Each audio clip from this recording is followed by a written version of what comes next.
O chamado Caso Sokal ocorreu em 1996.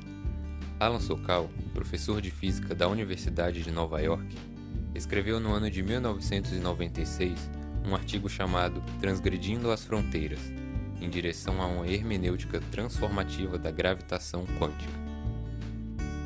Ele enviou o artigo para ser publicado na revista de estudos culturais Social Test, periódico que é referência no campo das ciências sociais.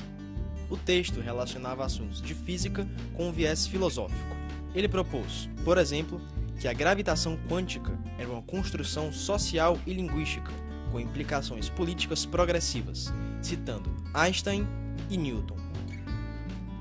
Você se lembra do átomo de Bohr, das aulas de física do ensino médio? Você sabia que ele tem relação com as temáticas feministas? Pois é, nem a gente. Mas de acordo com Sokal, Bohr, como homem à frente de seu tempo, pregava a igualdade entre homens e mulheres, e segundo o artigo já naquele tempo, pensadores feministas apontaram a necessidade de uma análise adequada da fluidez, em particular da fluidez turbulenta, destacando a descontinuidade necessária para uma ciência liberatória pós-moderna.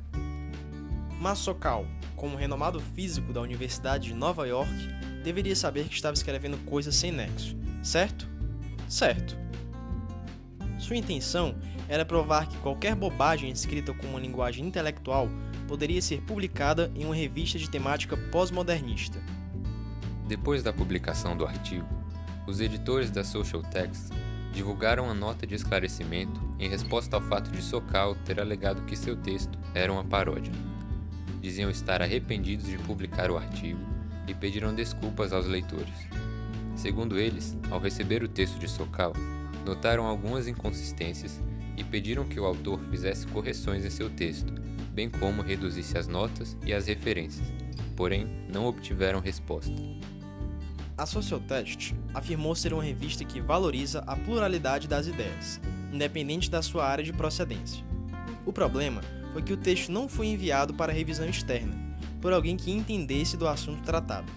Posteriormente, os editores assumiram que, para eles, o texto estava falando grego, mas que publicaram o artigo de Sokal por ele ser um físico proeminente que poderia contribuir para a discussão. Não faziam ideia de que estavam caindo em uma pegadinha. Pelo contrário, imaginavam que, de certa forma, estavam fazendo um favor a Sokal. No final das contas, tudo foi uma grande piada, que chamou a atenção para a dualidade entre as ciências exatas e as ciências humanas. Como resultado, foi aceso um debate na comunidade acadêmica sobre ética e sobre a influência da filosofia pós-moderna nas disciplinas sociais em geral, com muitos se questionando tanto se Sokal estava certo em enganar os editores da Social Text, quanto se a revista exerceu o rigor intelectual adequado.